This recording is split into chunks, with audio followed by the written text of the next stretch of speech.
Guys, today we are making mandazi. I'm really excited to make mandazi because growing up as a child, I ate a lot of mandazi. The beauty about making them at home is you can regulate what goes in.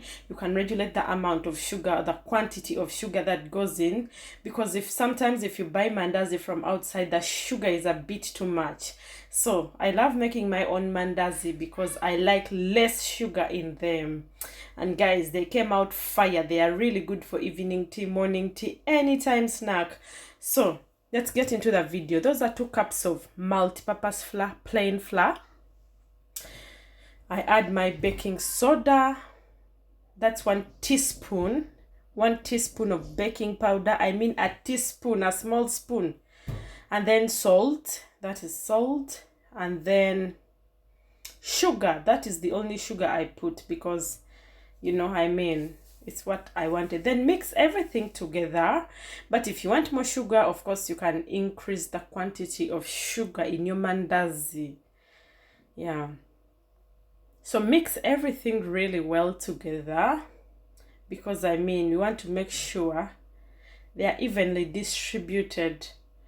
And then after mixing everything well together, add your vanilla essence. That's optional, but the vanilla gives them that flavor, that beautiful aroma.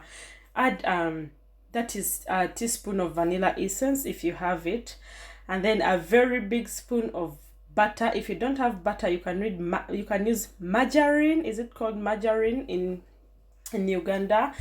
Yeah. So mix everything well together. Yeah. So I mixed everything well together. Make sure that butter dissolves in the flour. As you can see, guys.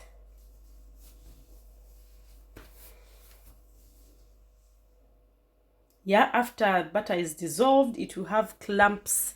Yeah, your flour will make those little clumps. And then I go in with my milk. We don't use water anywhere. I just use my milk. So if you're intolerant, you can use water. I've seen my mom use water and her mandas really come out well. But I feel the milk does it better for me. Yeah, so I used milk. Yeah, guys, at this stage, you keep adjusting. If the milk is too much, you add in flour. If the flour is too less, you add in milk.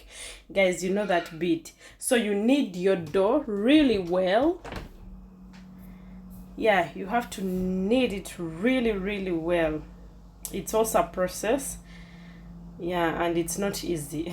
You have to use a bit of energy. You have to have a bit of energy in your arms. Yeah, I remember making chapatis growing up with my mom, and she'd say, show me your strong arms. Knead that dough perfectly. Show me your strong arms. Yeah, after like forever, I came up with that perfect dough, guys. Look at it. It's really perfect. That is something you should that's how your dough should look like once everything is done. So I'm going to use my countertop. So I put a bit of flour on my counter, and then yeah, I find using the countertop really easy these days. I don't know, but it's so much space and everything. So yeah, I prefer to use my countertop, and then bring your dough and then knead it for about 5 more minutes. Yeah, and then after that point, because it's too big, we are going to cut it into 2 pieces so that we can manage it easily. It's really so big. So yeah, that is me kneading it for about 1 or 2 more minutes, and then I'm going to cut it into 2 pieces, and then I'll put one back in the bucket, and I'll deal with one. So yeah, that is the other half I'm dealing with. We are going to, using our roller, we are going to stretch it out. Yeah, guys, we stretch it out. Guys, you have to be very patient whilst making mandazi, but once you get a hang of it, it really takes less time. I think this video looks long. I'm even shocked it's this long, but it took me about 35 minutes from start to finish. Like finish, I'm done with my mandas, they are ready to be eaten. They're like 35 minutes. But of course, that takes a lot of preparation. I mean, I first prepare everything around me, near me. Yeah, so once your dough is stretched, guys, make sure you don't overstretch it. At the same time, make sure you don't leave it too thick at the same time. Guys, look at that. That is the perfect size we are going for, the one you're seeing on camera. And then I kept on dividing my dough.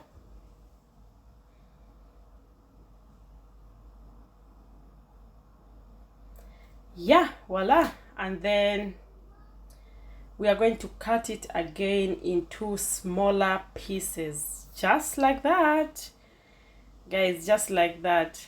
That is already satisfying to make. Yeah, to cut. Yeah, I love that, guys. I love that bit where I'm cutting through the dough. Basically, at that point, I switch on my oven and I put my oil on. So at that point, my oil is, it's heating up. Yeah, remember, guys, we cook our mandazi on very medium or even low heat, because if the heat is high, they are going to get ready on the outside, but the inside would be really raw. So be careful. As you can see, that is really moderate heat or medium heat. Yeah, our mandazi, they really get ready quickly. They turn brown. Make sure to turn them upside the other side. You keep turning the other side, up down, the other side, which is up down, and then like that until they are golden brown. Guys, these mandazi were yummy. I feel like making them again, but mululu. At that point, my mandazi were ready. And guys, don't forget to put them on paper towel so that the excess oils drains. They really looked yummy, and they are yummy indeed. Guys, look at my final product. No traces of oil. My mandazi are dry. Even if